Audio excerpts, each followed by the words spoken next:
ಕೊಳ್ಳೇಗಾಲ ಕ್ಷೇತ್ರ ಶಾಸಕರಾದ A ಕೃಷ್ಣಮೂರ್ತಿಯವರು ಸ್ಥಗಿತಗೊಂಡಿದ್ದಂತಹ Ooty bus ಸಂಚಾರ ಅಂದರೆ ಕೊಳ್ಳೇಗಾಲ ಯಳಂದೂರು ಚಾಮರಾಜನಗರ ಗುಂಡ್ಲುಪೇಟೆ ಮಾರ್ಗವಾಗಿ ಹೋಗುತ್ತಿದ್ದಂತಹ ಬಸ್ಸು ನೇರವಾಗಿ ಗುಂಡ್ಲುಪೇಟೆಯಿಂದ ಹೋಗ್ತಿದ್ದಂತಹ ಬಸ್ಸನ್ನು 8 ಗಂಟೆ ಕರೆಕ್ಟಾಗಿ ಹೋಗ್ತಾಯಿತ್ತು ಕೊಳ್ಳೇಗಾಲ ಮತ್ತು ಮಧ್ಯಾಹ್ನ ಅಲ್ಲಿ 1:30ಕ್ಕೆ ಊಟಿ ಬಿಡ್ತದೆ ಬಸ್. ಅದು ಭಾಳ ವರ್ಷಗಳಿಂದ ಹಳೆ ಪರ್ಮಿಟ್. ಆ ಬಸ್ಸು ಸ್ಥಗಿತಗೊಳಿಸಿದ್ರು 6-7 ತಿಂಗಳಿಂದ.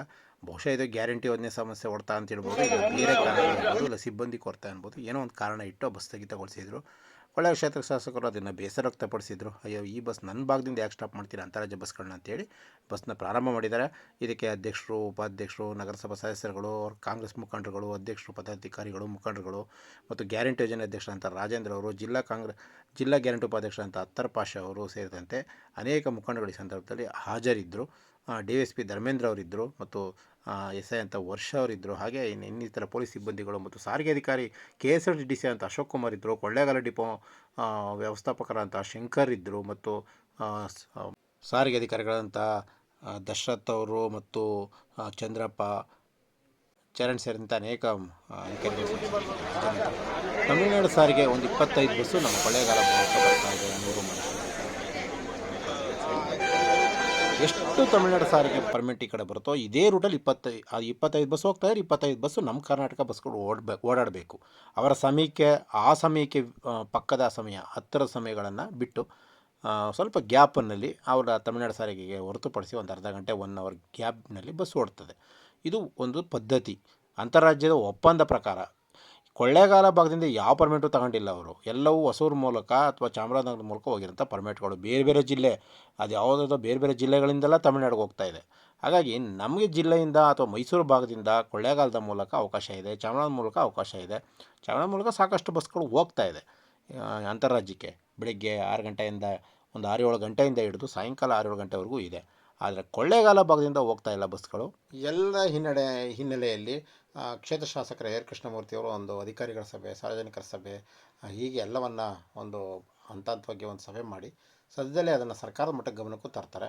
ಹಾಗಾಗಿ ಅಲ್ಲಿ ಅನೂರು ಕ್ಷೇತ್ರ ಶಾಸಕರು ಸಾಕಷ್ಟು ಅದಕ್ಕೆ ಸಂಬಂಧಪಟ್ಟಂತೆ ಎಲ್ಲ ಅಂಕಿಅಂಶಗಳ ಸಮೇತ ಅವರು ಸಿದ್ಧತೆ ಮಾಡಿ ಇಟ್ಕೊಂಡಿದ್ದಾರೆ. ಅವ್ರ ಜೊತೆ ಇಬ್ಬರು ಶಾಸಕರು ಕೂತ್ಕೊಂಡು ಒಂದು ಸಭೆ ಮಾಡಿ ಸರ್ಕಾರ ಮಟ್ಟಕ್ಕೆ ಗಮನ ತಗೊಬಂದರೆ ಈ ಸಮಸ್ಯೆ ಕೊಳ್ಳೇಗಾಲ ಅನೂರು ಭಾಗದ ಬಸ್ ಸಮಸ್ಯೆಗಳನ್ನು ಬಗೆಹರಿಸೋದ್ರಲ್ಲಿ ಯಾವ ಸಮಸ್ಯೆನೂ ಇಲ್ಲ.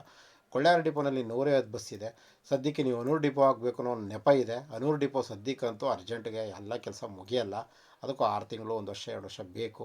ಹಾಗಾಗಿ ಸದ್ಯಕ್ಕೆ ಇರುವಂಥ ಕೊಳ್ಳೇಗಾಲ ಡಿಪೋನಲ್ಲಿರುವಂಥ ಬಸ್ಸುಗಳನ್ನು ನಾವು ವ್ಯವಸ್ಥಿತವಾಗಿ ಮತ್ತು ಸಮಂಜಸವಾಗಿ ಮತ್ತು ಹೆಚ್ಚುವರಿ ಬಸ್ಗಳನ್ನು ತರಿಸ್ಕೊಂಡು ಒಂದಷ್ಟು ಸಮಸ್ಯೆಗಳನ್ನು ಕೊಳ್ಳೇಗಾಲ, ಯಳಂದೂರು, ಸಂತೆಮರಳಿ ಭಾಗ, ಟಿ ನರಸೀಪುರ, ಮಳವಳ್ಳಿ, ಹನೂರು, ರಮಾಪುರ, ಮಲೆಮಹದೇಶ್ವರ ಬೆಟ್ಟ ಸೇರಿದಂತೆ ಅನೇಕ ಪ್ರದೇಶಗಳು ರೈಲ್ವೆಯಿಂದ ವಂಚಿತರುವಂಥ ಪ್ರದೇಶ.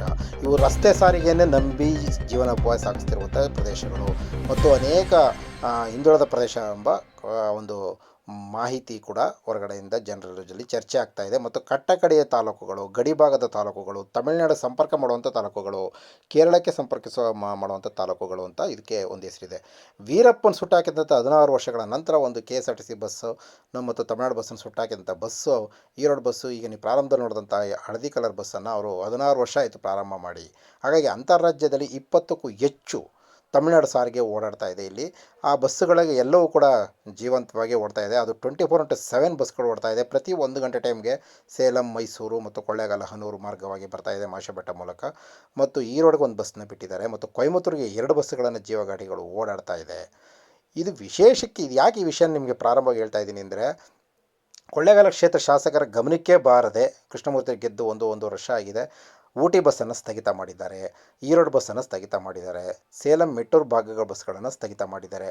ಕೇಳಿದ್ರೆ ನಮ್ಮ ಡಿಪೋ ಈಗ ಸಂಬಂಧಪಟ್ಟಿಲ್ಲ, ನಮ್ಮ ಡಿಪೋದಲ್ಲಿ ಆದಾಯ ಇರಲಿಲ್ಲ, ನಮ್ಮ ಡಿಪೋದಲ್ಲಿ ಬಸ್ ಕೊರತೆ, ನಮ್ಮ ಡಿಪೋದಲ್ಲಿ ಆ ಸಮಸ್ಯೆ ಈ ಸಮಸ್ಯೆ ಅಂತ ಹೇಳಿ ನೆಪಗಳನ್ನು ಒಡ್ಡಿ ಬಸ್ಗಳನ್ನು ಸ್ಥಗಿತಗೊಳಿಸಿದರು. ಇದು ಕೃಷ್ಣಮೂರ್ತಿ ಅವರ ಗಮನಕ್ಕೆ ಬಂದ ತಕ್ಷಣ ಶಾಸಕರು ಇದರ ಬಗ್ಗೆ ಸ್ವಲ್ಪ ಖಾರವಾಗಿ ಕೆಂಡಮಂಡಲಾದ ನಂತರ ಮತ್ತು ಇದಕ್ಕೆ ಸಂಬಂಧಪಟ್ಟಂಥ ಈಗ ಶಕ್ತಿ ಯೋಜನೆಯ ಸರ್ಕಾರ ನೇಮಿಸಿರುವಂತಹ ಒಂದು ಗ್ಯಾರಂಟಿ ಯೋಜನೆಯ ಶಕ್ತಿ ಯೋಜನೆಯ ಉಪಾಧ್ಯಕ್ಷರಂಥ ಅತ್ತರ್ ಪಾಷಾ ಅವರು ಕಳೆದ ತಿಂಗಳು ಮೀಟಿಂಗ್ನಲ್ಲಿ ಇದನ್ನು ಪ್ರಸ್ತಾಪ ಮಾಡಿದ್ದಾರೆ. ಆ ಪ್ರಸ್ತಾಪದ ನಂತರ ಅಲ್ಲಿ ದೊಡ್ಡ ಮಟ್ಟದ ಚರ್ಚೆ ಆಗಿದೆ. ಜಿಲ್ಲಾ KSRTC ಆದ ಅಶೋಕ್ ಅವ್ರ ಜೊತೆ ಕೂಡ ದೊಡ್ಡ ಮಟ್ಟದ ಚರ್ಚೆ ಆಗಿದೆ. ಮತ್ತು ಅಲ್ಲಿನ ಸಂಬಂಧಪಟ್ಟಂಥ CO ಆಗ್ಬೋದು ಮತ್ತು ಗ್ಯಾರಂಟಿ ಯೋಜನೆ ಅಧ್ಯಕ್ಷರಾದ ಚಂದ್ರು ಅವರಾಗ್ಬೋದು, ಹೀಗೆ ಆ ಕಮಿಟಿ ಆಗ್ಬೋದು, ಜಿಲ್ಲಾ ಕಮಿಟಿ ಆಗ್ಬೋದು ಮತ್ತು ತಾಲೂಕು ಕಮಿಟಿಯ ಅಧ್ಯಕ್ಷರುಗಳಾಗ್ಬೋದು, ಇವರೆಲ್ಲರ ಮಧ್ಯೆ ಚರ್ಚೆ ಆದ ನಂತರ ಅದು ಶಾಸಕರ ಕೃಷ್ಣಮೂರ್ತಿಯವರ ಗಮನಕ್ಕೂ ಹೋಗಿದೆ. ಅವರಿಗೆ ಬೇಸರ ಆಗಿದ್ದೇನು ಅಂದರೆ, ನನ್ನ ಭಾಗದಿಂದ, ನನ್ನ ಕೊಳ್ಳೇಗಾಲ ಕ್ಷೇತ್ರದ ಭಾಗದಿಂದ, ಕೇಂದ್ರ ಸ್ಥಾನದಿಂದ ತಮಿಳುನಾಡಿಗೆ ಹೋಗ್ತಿದ್ದಂಥ ಎಲ್ಲ ಬಸ್ಸುಗಳ ಮಾಹಿತಿಗಳನ್ನು ಬೇಕು ಮತ್ತು ಆ ಬಸ್ ನಿಲ್ಲಿಸಿದರೆ ಅದು ಏನು ಕಾರಣ, ಅದಕ್ಕೆ ಬಸ್ ಕೊರತೆ ಇದೆ. 20 ಬಸ್ಸುಗಳನ್ನು ನಾನು ಸರ್ಕಾರದಿಂದ ಹೆಚ್ಚುವರಿ ಬಸ್ಗಳನ್ನು ಮಾಡಿಕೊಡ್ತೀನಿ. ಅವರಿಗೆ ಚೆನ್ನಾಗಿ ಗೊತ್ತು, ಇಷ್ಟೊಂದು ಬಸ್ಗಳನ್ನು ಖರೀದಿ ಮಾಡಬೇಕಾದ್ರೆ ಸರ್ಕಾರ ಕೋಟ್ಯಾಂತರ ರೂಪಾಯಿ ಹಣ ಹಾಕಬೇಕು, ಅಷ್ಟು ಬೇಗ ಹಣ ಕೊಡಲ್ಲ, ಆ ಬಸ್ಸು ಸದ್ಯಕ್ಕೆ ಬರಲ್ಲ ಅನ್ನೋದು ಈ ಡಿಪೋದವರ ಉದ್ದೇಶ. ಬಟ್ ಈ ಬಸ್ಸುಗಳನ್ನು ನಿಲ್ಲಿಸೋದಕ್ಕೆ ಏನೇನು ಕಾರಣ ಇದೆ ಏನಾದರೂ ಹಿನ್ನೆಲೆ, ಅದು ಒಳಗಡೆ ಒಳಾರ್ಥಗಳು, ಅದರ ರಹಸ್ಯಗಳು, ನಮಗೆ ಅದು ಗೂಢಾರ್ಥ ಚರ್ಚೆಗೆ ಬೇಡಿದರೆ ವಿಷಯಗಳು, ಅದನ್ನು ಅವರೇ ಪತ್ತೆ ಹಚ್ಕೋಬೋದು, ಅವರೇ ಮಾಹಿತಿಗಳನ್ನ ಸಂಗ್ರಹ ಮಾಡ್ಕೊಳ್ಳಿ. ಆದರೆ ಸದ್ದುಗದ್ದಲದಲ್ಲಿ ನಿಲ್ಲಿಸಿದ್ದಾರೆ. ಊಟಿ ಬಸ್ ಅಂತೂ ಇವತ್ತಿಗೂ ಸ್ಟ್ಯಾಂಡಿಂಗು, ಅವತ್ತು ಸ್ಟ್ಯಾಂಡಿಂಗು, ಅದು ಯಾವತ್ತೂ ಆದಾಯ ಯಾವತ್ತೂ ಕಡಿಮೆ ಆಗಿಲ್ಲ. 8 ಗಂಟೆಗೆ ಆ ಜನಕ್ಕೆ ಕಾಯ್ಕೊಂಡಿದ್ದಾರೆ ಮತ್ತು ಆ ಬಸ್ಸಿಗೆ ಕೂಲಿ ಕಾರ್ಮಿಕರು ಹೋಗ್ತಾ ಇದ್ದಾರೆ. ಊಟಿನಲ್ಲಿ ಕೆಲಸ ಮಾಡುವಂಥ ಕಾಫಿ ತೋಟಕ್ಕೆ ಹೋಗುವಂಥ ಜನ. ಕೊಳ್ಳೇಗಾಲದಿಂದ ಒಂದು ಕೊಯಮತ್ತೂರು ಬಸ್ಸು KSRTC ಹೋಗ್ತಾ ಇದೆ. ಅದು ಮೈಸೂರು ಹೋಗಿ ಚಾಮರಾಜನಗರಕ್ಕೆ ಹೋಗಿ ಅದು ಮತ್ತೆ ಮೈಸೂರಿಂದ ಬರೋ ಹಾಗೆ ಮಾಡಿದ್ದಾರೆ. ಮೈಸೂರಿಂದ ಮತ್ತೆ ಕೊಳ್ಳೇಗಾಲಕ್ಕೆ ಬರೋ ಹಾಗೆ ಮಾಡ್ಕೊಂಡಿದ್ದಾರೆ ಡಿಪೋಗೆ. ಆದರೆ ಅದು ಕೂಡ ಅವೈಜ್ಞಾನಿಕ ಅಂತ ಹೇಳಿ ಅದರ ಪರ್ಮಿಟ್ಗಳನ್ನು ಮತ್ತೆ ಕೊಳ್ಳೇಗಾಲದಲ್ಲಿ ಮಾಡಬೇಕು ಅಂತೇಳಿ ಶಾಸಕರ ಗಮನಕ್ಕೆ ಬಂದಿದೆ. ಈಗಾಗಲೇ ನಾವು ಕೂಡ ಒತ್ತಾಯ ಮಾಡಿದ್ದೀವಿ. ಸಾರ್ವಜನಿಕರ ಬೇಡಿಕೆ ಮೇರೆಗೆ, ಇದು ನಮ್ಮದು ವೈಯಕ್ತಿಕ ಏನೂ ಇಲ್ಲ. ಮತ್ತು 1:30ಕ್ಕೆ KSRTC ಬಸ್ಸು ಈರೋಡ್ಗೆ ಡೈರೆಕ್ಟಾಗಿ ಹೋಗಿ ಬೆಳಗ್ಗೆ 5 ಗಂಟೆಗೆ ಈರೋಡಿಂದ ಬಿಡ್ತಾ ಇತ್ತು ಬಸ್. ಅದು ತಮಿಳುನಾಡು ಜೀವ ಬಸ್ಸು ಮತ್ತು ತಮಿಳುನಾಡು ಸಾರಿಗೆ ಇರುವಂಥ ಇಚ್ಛಾಶಕ್ತಿ ನಮ್ಮ ಚಾಮರಾಜನಗರ ಜಿಲ್ಲಾ KSRTC ಜಿಲ್ಲಾಧಿಕಾರಿಗಳಿಗಾಗಲಿ, ಕೊಳ್ಳೇಗಾಲ ಡಿಪೋ ವ್ಯವಸ್ಥಾಪಕರುಗಳಿಗಾಗಲಿ ಮತ್ತು ಸಿಬ್ಬಂದಿಗಳಿಗಾಗಲಿ ಯಾಕೆ ಆ ಇಚ್ಛಾಶಕ್ತಿ ಇಲ್ಲ? ಅವ್ರು 25-30 ಬಸ್ನ ನಮ್ಮ ಭಾಗದಲ್ಲಿ ಓಡಿಸಿ ಕೋಟ್ಯಾಂತರ ರೂಪಾಯಿ ಆದಾಯ ಮಾಡ್ತಿರುವಾಗ, ಕೊಳ್ಳೇಗಾಲ ಡಿಪೋದವರು, ಚಾಮರಾಜನಗರ ಜಿಲ್ಲಾ KSRTC ವಿಭಾಗದವರು ನಮ್ಮ ಭಾಗದಿಂದ ಕೊಳ್ಳೇಗಾಲ, ಅನೂರು, ರಾಮಪುರ ಮತ್ತು ಒಡೆರ್ಪಾಳ್ಯ ಮಾರ್ಗವಾಗಿ, ರಾಮಪುರ ನಾಲ್ರೋಡ್ ಮಾರ್ಗವಾಗಿ ಮತ್ತು ಮಲೆಮಹದೇಶ್ವರ ಬೆಟ್ಟ ಮಾರ್ಗವಾಗಿ, ಒಂದು ಸೇಲಂ ಮಾರ್ಗ ಆಗ್ಬೋದು, ಒಂದು ಈರೋಡ್ ಮಾರ್ಗ ಆಗ್ಬೋದು, ಒಂದು ಕೊಯಮತ್ತೂರು, ಈ ಮೂರುಗಳಿಗೆ ಒಂದು 4 ಬಸ್ನ ಬೆಳಗ್ಗೆ ಟೈಮು ಮಾಮೂಲು ಬಸ್ಗಳನ್ನಾದ್ರು ಪರ್ಮಿಟ್ ತಗೊಳ್ಳೋದು ಬೇಡ, ಅಟ್ಲೀಸ್ಟ್ ಇರೋ ಬಸ್ನಾದ್ರೂ ಆಲ್ಟ್ರ್ ಮಾಡಿ ಪರ್ಮಿಟ್ಗಳನ್ನ ಸಣ್ಣ ಪುಟ್ಟ ಕರೆಕ್ಷನ್ಸ್. ಈಗ ಕೊಯಮತ್ತೂರು ಬಸ್ಸಿಗೆ ನಿಮಗೆ ಬಾರ್ಡ್ರಿಗೆ ಹೋಗೋಕ್ಕೆ ಸಮಸ್ಯೆ ಇದೆ. ಬಳ್ಳಾರಿಯಿಂದ ಬಸ್ಸು ಹೋಗುತ್ತೆ, ಬಳ್ಳಾರಿವರೆಗೂ ಹೊಸ ಪರ್ಮಿಟ್ ಇದ್ದೇ ಇದೆ ನಿಮಗೆ. ಒಡೆರಪಾಳ್ಯ ಭಾಗದಲ್ಲಿ ನೀವು ಚೆಕ್ ಪೋಸ್ಟಲ್ಲಿ ಸತ್ಯಮಂಗಲದ ಶಾಸಕರನ್ನ ಮನವೊಲಿಸಿದ್ರೆ ನಮ್ಮ ಬಸ್ ಹೋಗಿ ಬರೋದಕ್ಕೆ ಯಾವ ಅಬ್ಜೆಕ್ಷನ್ ಇಲ್ಲ. ಯಾಕೆಂದರೆ ಬಳ್ಳಾರಿಯಿಂದ ನೇರ ಪರ್ಮಿಟ್ ಇದೆ, ದಿಂಬಮಿಂದ ನಮ್ಮ ಪರ್ಮಿಟ್ ಇದೆ. ಹಾಗಾಗಿ ನೀವು ಚಾಮರಾಜನಗರದ ಪುಣಜೂರ್ವರೆಗೂ ಪರ್ಮಿಟ್ ಇರುವಾಗ 20 ಕಿಲೋಮೀಟ್ರಿಗೆ ನಮ್ಮ ಭಾಗದಿಂದ ಒಡೆರಪಾಳ್ಯ, ಅರ್ಧನಾರಿಪುರ ಬಾರ್ಡ್ರಿಂದ ಒಂದು 20 ಕಿಲೋಮೀಟ್ರಿಗೆ ನಾವು ಪರ್ಮಿಷನ್ ತಗೊಳ್ದು ಹೋದರೆ ನಾವು ಬಸ್ಸೇ ಓಡಿಸೋಕ್ಕೆ ಸಾಧ್ಯ. ಹಾಗಾಗಿ ತಮಿಳುನಾಡು ಶಾಸಕರು ಪಕ್ಕದಲ್ಲಿ ಸತ್ಯಮಂಗಲ, ಅಂದಿಯೂರು, ಮೆಟ್ಟೂರು ಭಾಗ ಮತ್ತು ಈಗಾಗಲೇ ಶಾಸಕರುಗಳ ಎಲ್ಲ ಜೊತೆನೂ ಕೂಡ ಅನೂರು ಕ್ಷೇತ್ರ ಶಾಸಕ ಎಂ.ಆರ್. ಮಂಜುನಾಥ್ ಅವರ ಸಂಪರ್ಕವನ್ನು ಕಲ್ಪಿಸಿದ್ದಾರೆ. ಅವರು ಕೂಡ ಭಾಳಷ್ಟು ಚರ್ಚೆ ಮಾಡಿದ್ದಾರೆ. ಅಲ್ಲಿ ವಿಭಾಗೀಯ ಅಧಿಕಾರಿಗಳ ಜೊತೆ ಎಲ್ಲ ಸಂಪರ್ಕದಲ್ಲಿದ್ದಾರೆ. ಹಾಗಾಗಿ ಅವ್ರ ಜೊತೆ ಇವರ ಆಟಪಾಠಗಳು ನಡೆಯಲ್ಲ. ಹಾಗಾಗಿ ಅವರು ಏನು ಹೇಳ್ತಾರೆ, ಅವರು ಬಸ್ಗಳನ್ನ ತರೋಕ್ಕೆ ಸಿದ್ಧತೆ ಮಾಡ್ಕೊಂಡಿದ್ದಾರೆ ಮತ್ತು ಅದಕ್ಕೆ ಸಂಬಂಧಪಟ್ಟಂತೆ ಎಲ್ಲಕ್ಕೂ ಸಜ್ಜಾಗಿದ್ದಾರೆ. ಹಂತವಾಗಿ ಮಾಡ್ತಾಯಿದ್ದಾರೆ. ಅವ್ರ ರಸ್ತೆ ಒಂದು ಸಮಸ್ಯೆ ಅಂತ ಒಂದು ನೆಪ ಹೊಟ್ಟಿದ್ದಾರೆ ಭಾಳಷ್ಟು ದಿನಗಳಿಂದ. ಈಗಾಗಲೇ ಐರಾವತ ರಾಜಹಂಸಗಳು 2 ಸ್ಟೇಟ್ ಬಸ್ಗಳು ಮಿಡ್ನೈಟಲ್ಲಿ ಓಡಾಡ್ತಾ ಇದೆ, ಒಂದು 10ರಿಂದ 12 ಬಸ್ಗಳು ಮಿಡ್ನೈಟಲ್ಲಿ. ಹಾಗೆ ಡೇ ಬಸ್ಗಳು ಆಗ್ತಾಯಿಲ್ಲ ಮತ್ತು ಇರೋ ಪರ್ಮಿಟ್ನೇ ರಿಜೆಕ್ಟ್ ಮಾಡ್ಕೊಂಡು ಓಡಿಸ್ದೆ ಮೂಲೆ ಗುಂಪು ಮಾಡಿ ಇಟ್ಕೊಂಡವ್ರು ಇವರು. ಅದಿರಲಿ ಅದೊಂದು ಕಡೆ. ಕೊಳ್ಳೇಗಾಲ ಕ್ಷೇತ್ರ ಶಾಸಕರು ಬಂದಿದೆ, ಭಾಳ ಚೆನ್ನಾಗಿದೆ ಸರ್. KSRTC ಊಟಿ ಬಸ್ ಪ್ರಾರಂಭ ಮಾಡಿದ್ದೀರಾ ಸರ್. ಅದೇ ರೀತಿ ಅಂತಾರಾಜ್ಯ ಬಸ್ಗಳು ಭಾಳಷ್ಟು ಬಸ್ಗಳು ನಿಲ್ಲಿಸಿದ್ದಾರೆ ಸರ್ ನಿಮ್ಮ ಕೊಳ್ಳೇಗಾಲ ಡಿಪೋದವರು. ಇದು ಕಾರಣ ಏನು ಸರ್? ನಿಮ್ಮ ಕೊಳ್ಳೇಗಾಲ ಡಿಪೋ ಆಯ್ತು ಸರ್. ಯಾಕೆ ಸರ್ ಹೀಗಾಗಿದೆ ಸರ್? ಯಾವಾಗಿಂದ ನೀವು ಶಾಸಕರಾದ್ಮೇಲೆ ನಿಲ್ಸಿದ್ದಾರೆ ಸರ್, 6-7 ತಿಂಗಳಿಂದ.